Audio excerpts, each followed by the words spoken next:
जन नागरिक शपथ घेतो की मी या भारत मातेला, या वसुंधरेला स्वच्छ व सुंदर ठेवण्यासाठी प्रयत्न करीन।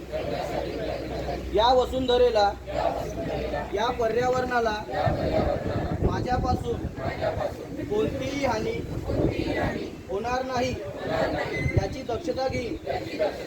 मी या देशाला सुजलाम सुफलाम करण्यासाठी कटिबद्ध राहीन व माझ्याकडून पर्यावरणाला त्रास होईल असे कोणतेही काम मी करणार नाही। जास्तीत जास्त झाडे लावून या देशाला, या वसुंधरेला स्वच्छ, सुंदर, हरित आणि प्रदूषण मुक्त करण्यासाठी प्रयत्न करेन।